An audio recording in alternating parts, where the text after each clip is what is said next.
Brandon hit us up from French Lick, Indiana, home of Larry Bird, of course, and he said, how much are you paying attention to the NFL draft this year? Brandon, I'll pay attention to it. I'll watch all 3 days to varying degrees of interest, of course. I'll watch, but I will heavily be invested Thursday night in the first round. But the way that I watch it is a little bit different. So I am always reminded, the NFL draft is an evergreen reminder of how important it is to recruit Texas, California, and Florida. I always tell you, I think those 3 states are the key to balance and competitive parity in college football way more than any playoff structure. And the reason is so glaringly obvious. That's where most of the talent comes from. Then you got Georgia and Ohio State behind them. And I'm talking about the last 10 years, which states have produced the most NFL draft picks. You would not be surprised to find out Florida is first with 316 of them. And then you got Texas with 284. And then you got Cali with 253. Georgia 208. Ohio down the list a little bit at 112. So think about the teams that have done the best jobs recruiting those areas. And voila, you basically have the college football playoff picture with a couple of exceptions every year the past several years. And it also is an evergreen reminder that if Southern Cal ever really begins to lock down California talent again at the level they once did, and then probably need to go outside California for line talent, but because California's not producing linemen. They're just not. So you can't just lock the state down and not leave unless you want to play 7-on-7. But general rule of thumb, you see what I mean? A&M and Texas are doing a really good job recruiting already, but that's the key.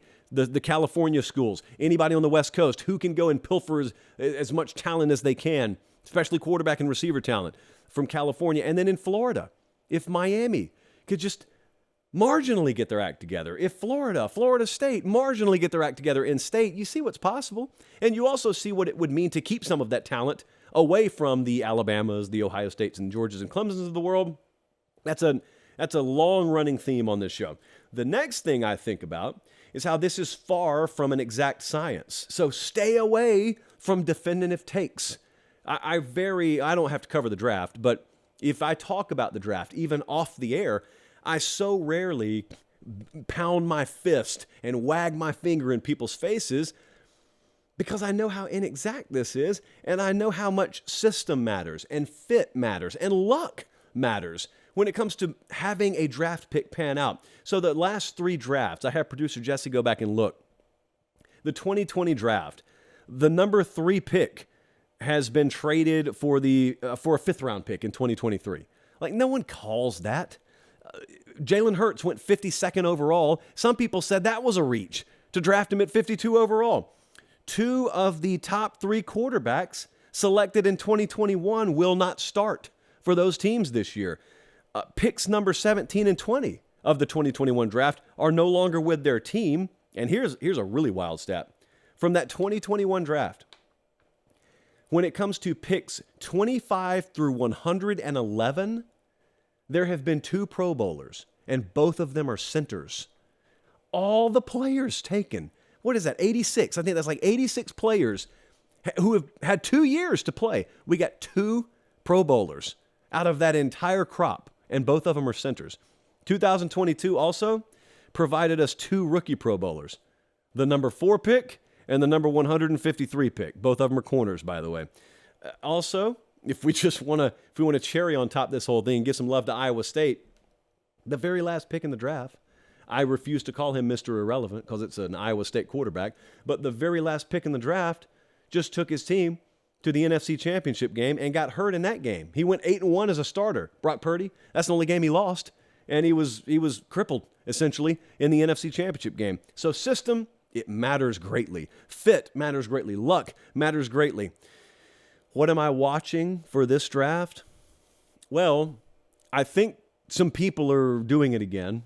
The Nakobe Dean thing. I think some people are doing that Nakobe Dean thing with Will Anderson. Overthinking the room, too much time on your hands, and Tyree Wilson, God bless him, love Tyree Wilson out of Texas Tech, is not a Will Anderson.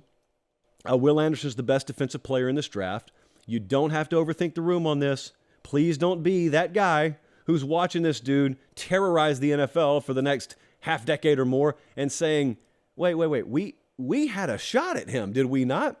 We have since fired all the people who passed on him, but we, a fan base, we had a shot at him. Tyree Wilson's a very good player. Just to give you an idea of how superior Will Anderson has been.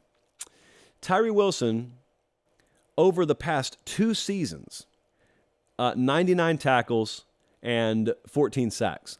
Will Anderson, just in 2021 alone, had 101 tackles and 17 and a half sacks. It's not always stats and then the end of the world. Stats can lie, but normally if the stat was going to lie, it would have been one guy loading up in an inferior conference. Will Anderson loaded up in the best conference in America. Tyree Wilson was playing out in the Big 12. So Will Anderson's the best defensive player in this draft. Don't be that guy who passes over Will Anderson. Don't do that. I beg of you, please don't do that. Those are some things I'm looking at, man. Those 3 states, Texas, California, and then also, so I said 2 states, Texas, Florida, California, and then Georgia, Ohio. You take those 5, and man, it's a long way when you add them up before you get down to number 6 through number whatever, equaling that total. A lot of talent. It's just not all evenly divided up out there.